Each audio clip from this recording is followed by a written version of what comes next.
আসসালামু আলাইকুম। আশা করছি আপনারা সকলেই ভালো আছেন। আমিও ইনশাআল্লাহ অনেক ভালো আছি। তো আমি আজকে আপনাদের সাথে যে বিষয়টা শেয়ার করব সেটা হলো যে Instagram Threads অ্যাকাউন্ট আমরা কিভাবে ক্রিয়েট করব, সেটাকে কিভাবে আমরা সাজাবো, এই পুরো প্রসেসিংটাই আমি আপনাদের সাথে শেয়ার করব। কোনো কাস্টমার যদি আপনাকে বলে যে আমার Instagram Threads অ্যাকাউন্টটা তোমরা ক্রিয়েট করে দাও অথবা তুমি ক্রিয়েট করে দাও এবং সেখানে তুমি কাজ করো, তো এটা কিভাবে করবেন, এর জন্য আপনাকে বেশ কয়েকটা বিষয় মাথায় রাখতে হবে। প্রথমত যে বিষয়টা মাথায় রাখবেন সেটা হলো যে আপনাকে যে কাস্টমার বলবে কিংবা যে কাস্টমার আপনাকে কাজ দিবে ওই কাস্টমারের ইনস্টাগ্রাম অ্যাকাউন্টের ইউজার নেম এবং পাসওয়ার্ডটা নিয়ে রাখতে হবে। দ্বিতীয়ত যে কাজটা করতে হবে সেটা হলো যে অবশ্যই ইনস্টাগ্রাম অ্যাকাউন্টটা আপনাকে লগ ইন অবস্থায় থাকতে হবে। 3 নম্বর যে কাজটা সেটা হলো যে আপনাকে অবশ্যই আপনার মোবাইলে থ্রেডসের যে অ্যাপটা আছে এই অ্যাপসটা আপনাকে ডাউনলোড করতে হবে, অর্থাৎ আপনার অ্যাপসটা ডাউনলোড থাকতে হবে। এই 3টা কাজ আপনাকে অবশ্যই মাথায় রাখতে হবে। সেই সাথে আরেকটা বিষয় মাথায় রাখতে হবে সেটা হলো যে যদি আপনার কাস্টমার, যেমন এটা আমার কাস্টমারের অ্যাকাউন্ট, তো এখানে আমি বিগত 3 মাস থেকে কাজ করতেছি, আরও কাজ রানিং আছে। কেউ আবার এখানে গোতাগতি করিয়েন না, তাহলে কিন্তু আমি পুরোটা বুঝে যাব। বিশ্বাস যে কেউ এখানে গোতাগতি করবেন না, যেহেতু পুরো অ্যাকাউন্টের এক্সেস আমার কাছে আছে, সুতরাং এটা আমি বুঝবো। তো যাই হোক, আমরা এখন যে কাজটা করবো সেটা হলো যে এখানে অবশ্যই দেখেন, এখানে আমার কাস্টমারের কিন্তু বায়োডাটাটা আছে, অর্থাৎ ইনস্টাগ্রাম অ্যাকাউন্টে কিন্তু কাস্টমারের কিন্তু বায়োটা দেওয়া থাকে। এক্ষেত্রে আপনার বায়োর প্রয়োজন হবে না।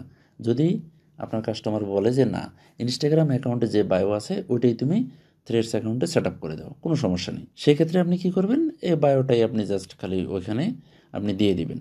আর যদি বলে যে না, আপনার ইনস্টাগ্রাম অ্যাকাউন্টে যে বায়ো আছে ওটা না, আমি নতুন করে বায়ো দেবো, সেক্ষেত্রে আপনাকে বায়োটা নিতে হবে। ওকে, তো এর জন্য আপনাকে প্রথমে কি করতে হবে, অ্যাকাউন্টটাকে ক্রিয়েট করার জন্য আপনাকে যে কাজটা করতে হবে, এই যে যখন আমি আমার কাস্টমারের ইনস্টাগ্রাম অ্যাকাউন্টে চলে আসছি, অর্থাৎ এটা আমার লগ ইন অবস্থায় আছে, এই কাস্টমারের অ্যাকাউন্টে যখন আমি চলে আসলাম, দেখেন এখানে একটা জিনিস আপনাদেরকে আমি দেখাই, সেটা হলো যে প্রত্যেকটা ইনস্টাগ্রাম অ্যাকাউন্টের এই যে মাথায় দেখেন, এখানে আপনি দেখতে পাচ্ছেন থ্রেডস অ্যাকাউন্টের এটা একটা লোগো। ওকে, থ্রেডস অ্যাকাউন্টের লোগো।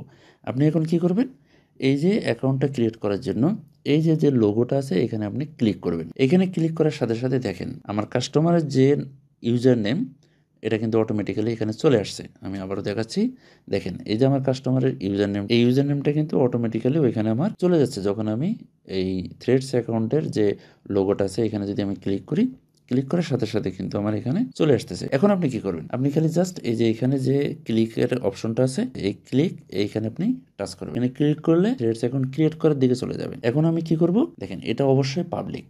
যদি প্রাইভেট সে রাখতে বলে তাহলে প্রাইভেট, আর যদি বলে যে না এটা পাবলিকই থাকবে, ওকে, তবে ম্যাক্সিমাম টাইমে পাবলিকই হয়। ঠিক আছে, প্রাইভেট দেওয়ার প্রয়োজন হয় না। আপনি কি করবেন, কন্টিনিউ, নিচে দেখেন কন্টিনিউ বাটন আছে, এই কন্টিনিউয়ে আপনি ক্লিক করবেন। কন্টিনিউয়ে ক্লিক করার পর আপনি কয়েকটা ফলো দিয়ে রাখবেন। আমি বেশ কয়েকটাকে আমি ফলো দিয়ে রাখবো। আপনি এটাও করতে পারেন যে ফলো অল দিয়ে দিলেন। ফলো অল দেওয়ার পরে জয়েন থ্রেডস আপনি এখানে ক্লিক করবেন। এখানে ক্লিক করার পরে কিন্তু আপনার অ্যাকাউন্টটা কিন্তু ক্রিয়েট হয়ে গেল। একটু সময় নিচ্ছে, দেখেন আমার কাস্টমারের অ্যাকাউন্টটা কিন্তু ক্রিয়েট হয়ে গেছে, দেখতে পাচ্ছেন। এখন যদি এই যে নিচে মানুষের মাথার মতো দেখেন একটা আইকন আছে, এই আইকনটাতে আমি এখন ক্লিক করব। এখন এখানে যদি আমি ক্লিক করি তাহলে কিন্তু আমি আমার কাস্টমারের প্রোফাইলের যে ফিচারটা আছে আমি এখানে চলে আসলাম, অর্থাৎ আমি কাস্টমারের প্রোফাইলের ড্যাশবোর্ডে চলে আসলাম। এখন আপনাকে এখানে সুন্দর করে অ্যাকাউন্টটাকে সেট আপ করে নিতে হবে। এখানে সেট আপটা আপনি কিভাবে করবেন, প্রথমে আপনি আপনার কাস্টমারের এখানে একটা প্রোফাইল পিকচার দিবেন। ওকে, তো আমি প্রোফাইল পিকচারে যাই, আমি এখানে প্রোফাইল পিকচার দেবো। ঠিক আছে, আমি কাস্টমারের এটাই আমি দিয়ে দিলাম। তো প্রোফাইল পিকচারটা ওকে হয়ে গেল। তারপরে বায়োটা সেট আপ করতে হবে, লিঙ্ক দিতে হবে। তো আমি এখন কি করব, বায়োটা সেট আপ করবো। বায়োটা সেট আপ করার জন্য আপনি কি করবেন, দেখেন এখানে বায়োটাতে যখন আপনি ক্লিক করবেন, ক্লিক করার সাথে সাথে দেখেন একটু নিচে দেখেন এখানে এই যে ইনপুট বায়ো ফ্রম ইনস্টাগ্রাম, অর্থাৎ আপনি ইনস্টাগ্রাম থেকে যদি বায়োটা সরাসরি এখানে নিতে চান, জাস্ট খালি এখানে ক্লিক করলেই হয়ে যাবে। এই যে নিচে যে অপশনটা আছে, তো আমি কি করব, এখন এখানে জাস্ট ক্লিক করে দেব। এই যে দেখেন এখানে ক্লিক করে দেওয়ার সাথে সাথে আমার কাস্টমারের ইনস্টাগ্রামে যে বায়োটা ছিল সেটা কিন্তু অটোমেটিক্যালি এখানে চলে আসলো। এখানে আসার পর দেখেন টিক মার্ক আছে উপরে, এই টিকে আপনি ক্লিক করবেন, তাহলে কিন্তু বায়োটা সেট আপ হয়ে গেল।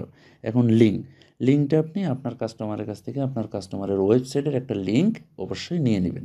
কাস্টমারের ওয়েবসাইট যদি থাকে তাহলে ওয়েবসাইটের লিঙ্ক সে দিয়ে দিবে, আর যদি না থাকে তাহলে দেওয়ার কোনো দরকার নেই। তারপরে আপনি যে কাজটা করবেন সেটা হলো যে উপরে ডান, এই ডান অপশনে ক্লিক করবেন। দেখছেন কত সুন্দর একটা অ্যাকাউন্ট তৈরি হয়ে গেল। এখন এখানে আপনি পোস্ট করবেন কিভাবে, পোস্ট করার জন্য এই যে প্লাস চিহ্নটা আছে, এই প্লাস চিহ্নতে আপনি ক্লিক করবেন। এই প্লাস চিহ্নতে ক্লিক করার পর আপনি জাস্ট এই যে ইমেজের যে অপশনগুলো আছে এখানে দেখেন ক্যামেরার অপশন আছে, ইমেজের অপশন আছে। আমি জাস্ট খালি আমারই একটা ছবি আমি এখানে পোস্ট করে দিই। আমি পরে আবার এটা চেঞ্জ করব। তো আমি আমার ছবিটা পোস্ট করে দিলাম। এখানে দেখেন আপনি যদি লেখেন, এখানে যা ইচ্ছা মন চায় লিখবেন, কোনো সমস্যা নেই। এখানে লিখবেন আপনি। তো আপনি লিখলেন না, আপনি জাস্ট খালি পোস্ট করে দেওয়ার জন্য আমি আমার ছবিটা আবার দিচ্ছি, ডিলিট হয়ে গেছে। তো এখানে দিয়ে দেবো, দিয়ে দেওয়ার পরে আমি পোস্ট করে দিব। পোস্ট করে দেওয়ার সাথে সাথে কিন্তু এটাও কিন্তু পোস্ট হয়ে যাবে। এই যে দেখেন আমার ছবিটা কিন্তু এখানে পোস্ট হয়ে গেল। বুঝতে পারলাম? তো এভাবেই আপনি আপনার কাস্টমারের অ্যাকাউন্ট ক্রিয়েট করবেন। আশা করি বিষয়টা বুঝতে পারছেন। যদি কোনো প্রশ্ন থাকে থ্রেডস অ্যাকাউন্ট ক্রিয়েট সম্পর্কে যদি কোনো প্রশ্ন থাকে অবশ্যই কোনো প্রকার চিন্তা ভাবনা না করে জিজ্ঞেস করবেন। আমি আপনাকে যথাসময়ে হেল্প করব, কোনো সমস্যা নেই। তো আজকের ভিডিওটা এই পর্যন্তই। আশা করি সকলের উপকারে আসবে। সকলে ভালো থাকবেন, সুস্থ থাকবেন। আল্লাহ হাফেজ।